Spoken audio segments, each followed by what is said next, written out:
Well, hello everybody and welcome aboard a journey. We are travelling through time and place back to where my creative obsession began. The bus is ready, I've got tickets for everybody, so let's hop on board and go. There is a clue on the bus as to where we're heading, so let's have a look. Our first stop takes us to Yorkshire in the UK, where I began my life. Its dry stone walls and windswept moors are the pride of us Yorkshire folk, and inspiration for classics like Wuthering Heights, Dracula, and Frankenstein. The realities of 80s Britain, however, were far less picturesque. On the council estate where I grew up, the reign of Thatcherism lay heavy. Creative escapism became my early coping mechanism. This brings us to little Steph, pictured left. Well, this is her very first encounter with clay. Digging raw clay from the cliffside, pictured behind me, my siblings and I would spend our camping holidays in Wales, fashioning replica dog poos to leave outside neighbouring tents. With such obvious creative talent, it was inevitable that I would end up in art school. Our next stop brings us to Edinburgh College of Art and the accumulation of crippling student debt to learn all about ceramics. There, I met two early influences, who instilled in me the foundational ideas present in my practice today. From Claire Twomey, MBE, I learned how ceramics can embody social and historical context. From Craig Mitchell, I learned how to use clay as a narrative vehicle to connect those big ideas to the experiences of being human through a process of technical ceramic rigor. Although obsession and drive and passion always persist, sometimes life can get in the way of even the most vivid creative dreams.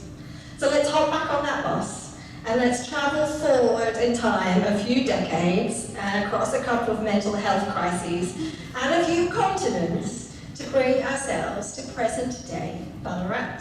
Inspired by the social and natural history of Ballarat, my practice today uses clay to tell those rich social and geological stories. With my hands once again in the dirt, my work is very much grounded deep within the environment. Using local knowledge and geological mapping, I harvest and process site-specific clays and minerals. I use these clays to create sculptural vessels that speak to the landscape and its histories. You can find me in the old gold diggings with my pockets full of stones and minerals and little bits of all sorts of weird treasures for me to bring back to my studio and process. So where are we going next on this magical mystery tour on our number 10 bus? Well, it's already dropped you off right here at the Rare Trade Centre. I have very, very freshly begun my new role here as artisan in residence, where I'm beginning a deep dive into a fresh rabbit hole of clay obsession. Using the Gold Rush collection as my inspiration, I'm digging into the archives to discover artifacts, articles, and objects that tells the story of the site on which we're standing. 100 years before my story began, this land was the Speedwell mine, owned by the family of Alice Cornwell. This successful entrepreneur and all-round badass lady of the goldfields has joined the ranks of my current obsession. An incredible marketeer and amazing businesswoman, Alice was dubbed Princess Midas. I'm using Alice's incredible story as a launching point for my creative research and new work, using objects and documents held in the collections such as pictured. But what is creative research? Sounds kind of wanky. So how does it actually work? It usually begins with a question. In my case, my question is, How can legacy clays from historic gold mining reveal hidden social histories through ceramic experimentation? Let's break that down. The same geological conditions that brought Ballarat's gold to the surface also brought the clay that erode to make, the rocks that erode to make the most beautiful clay. You don't have to look far in Ballarat to find clay, and often clay that began its life deep inside a gold mine. This is what I refer to as legacy clay. Next, how do we use this clay to tell stories? This takes us right back to where I began. The fundamental ideologies of using clay to express social and historical context and show how that relates to the experience of being human.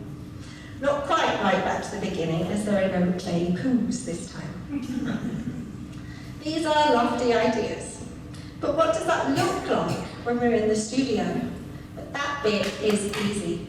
I'm sure everyone in the audience can relate to creative play. We mix ingredients, in my case we add a bit of fire, we fail often, we learn, and we try again. And with that, we conclude today's bus tour. I invite you to disembark with an open invitation to come visit me in the studio and see the processes in action. Until then, don't forget your belongings and safe travels. Thank you.